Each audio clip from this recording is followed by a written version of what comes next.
Right. Now, in this segment, I would like to point out some very important factors about words that we say and what do they mean to people that we're talking about. We're talking about directional terminology. I'm standing inward from the ball. So if I point at me, I say this direction is in from the ball. So in. If I point at the ball, that's out. So the ball is out from me. If I point down the target line, say that is forward.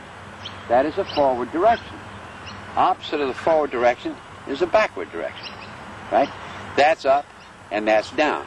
Now I believe those terms are pretty universal.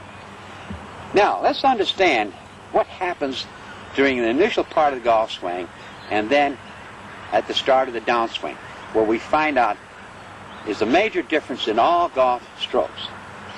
Initially, the club head and the shaft are going inward and backward from the ball.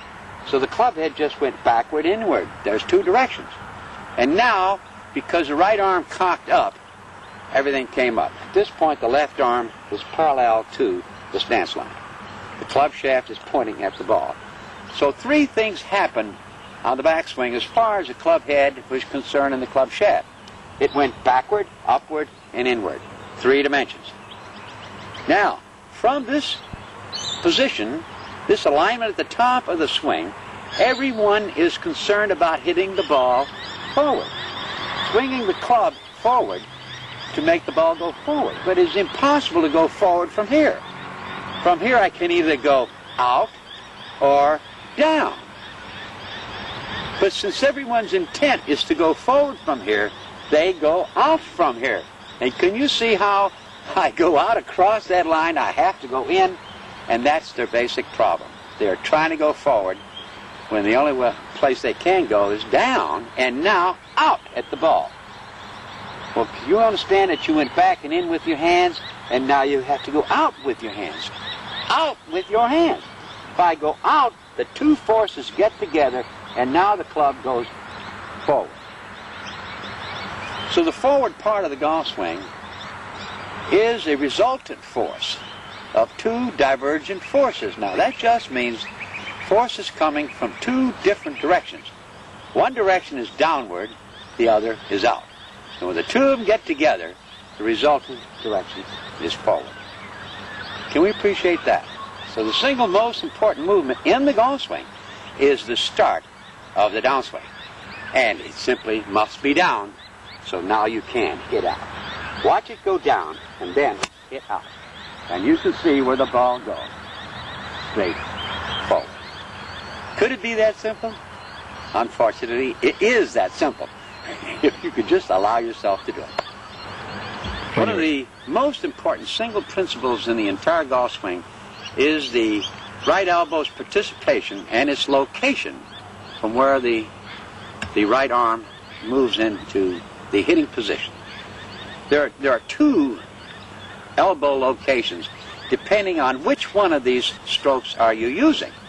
If you're using the swinging stroke pattern in the initial motion, when the right wrist, remember, just bends back, the left wrist rotates, the elbow stays exactly where it is in front of your right hip. This is the single most important factor about that takeaway. The elbow remains in front of the right hip. Now the second part of that motion, the right hip comes back, but the elbow always retains its relationship to the right wrist.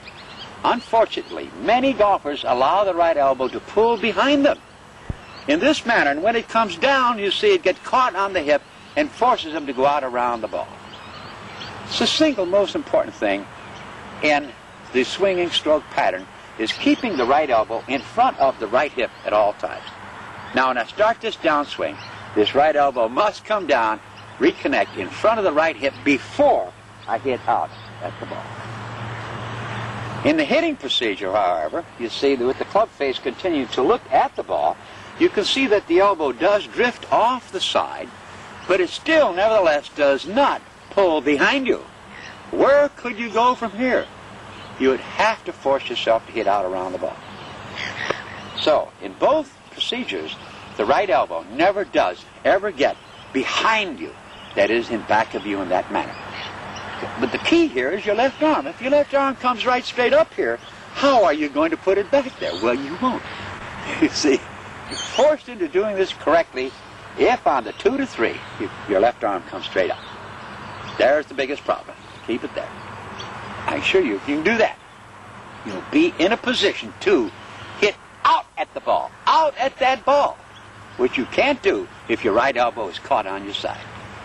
One of the single most important phases of the golf swing is the condition and location of the right elbow during the swinging stroke and also during the hitting stroke pattern. In either case, the right elbow starts off in front of the right hip, and in the swinging motion, the elbow must retain its relationship to the right hip. That it always stays in front of it. Even though my right hip is pulled back as far as it'll go, the right elbow still retains its original relationship to the right hip. So as it comes down, you can see you are now in a position to hit out at the ball with your right wrist and your right forearm to drive down the line. Now, in the hitting procedure, the club face continues to look at the ball. The elbow does not stay on the side. It comes off a bit. However, because the left arm is coming straight up, the elbow still never gets in back of you here. It's one of the single biggest problems with most golfers. The elbow gets in back instead of staying in front of that hip. Once it's in front of the hip, hitting or swinging, you are in a great position to start down and hit out.